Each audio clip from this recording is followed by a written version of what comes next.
Bueno, vamos a hablar de lo que pasó hoy en el Congreso de la Nación, en el Senado, justamente en comisión, donde se debatían los pliegos de 7 jueces. Bueno, se iban a tratar justamente en el día de hoy, de 10 jueces, perdón, cuyos traslados habían sido, bueno, con designaciones ilegales, ¿no? Califican algunos de ilegales estas designaciones o estos traslados. ¿Por qué? Porque no habían contado en su momento con el acuerdo del Senado.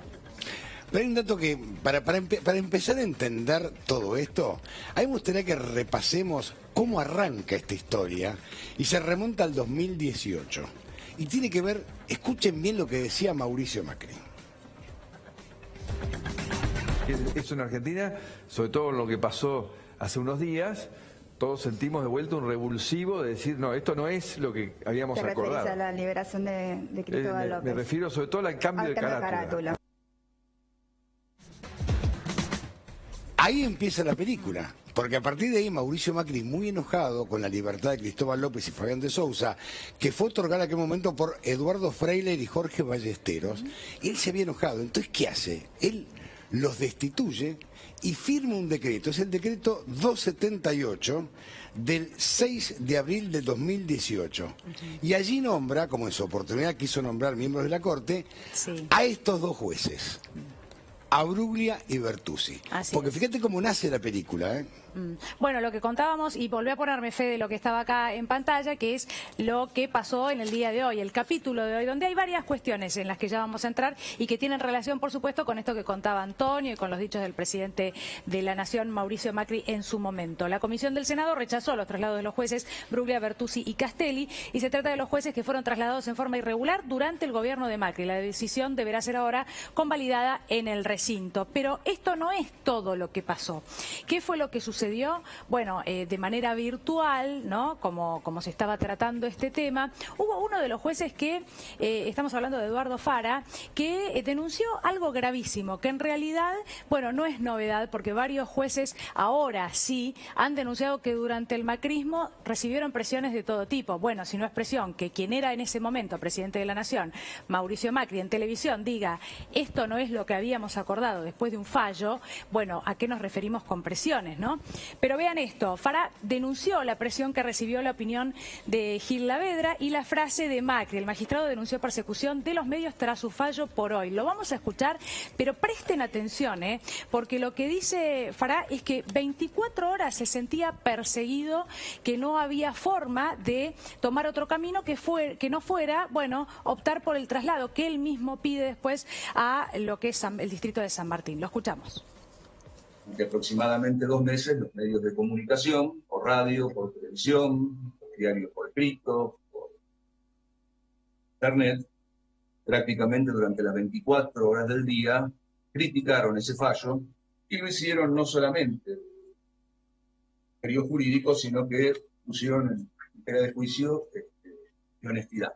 Denunciado penalmente por los delitos de abuso de autoridad, presuntamente porque mi intervención en la causa era indebida, porque se había omitido realizar un sorteo, el delito de prevaricato, porque yo había dictado una resolución que era absolutamente contraria a la ley en beneficio de unos imputados, y por cohecho, porque yo había hecho eso por haber recibido en la denuncia penal que a mí se me hizo, terminé con un sobreseimiento, se comprobó que mi intervención en la causa había sido absolutamente reglamentaria, que había existido ese sorteo que se decía que no era cierto, se determinó que yo no había dictado un fallo contrario a la ley y que, investigado mi patrimonio y los movimientos a todo ese periodo de alrededor de aquella fecha del fallo, eran regulares. Si hubo expresiones de dirigentes políticos de Cambiemos con respecto a los fallos suyos, de algún diputado, algún dirigente, y con respecto a estas declaraciones del presidente Macri, y se referían a eso, cuando él dijo que no es lo que acordamos. Con relación a lo primero, sí, por supuesto, hubo expresiones de todo tipo. Recuerdo, por ejemplo, una que me llamó la atención, pero bueno, era parte en el proceso, era un abogado del proceso, era el abogado de la FIP, y que especialmente me llamó la atención porque había sido juez de la Cámara Federal donde yo estaba. era el doctor Gilaber. Esa es una opinión que la recuerdo ahora en este momento.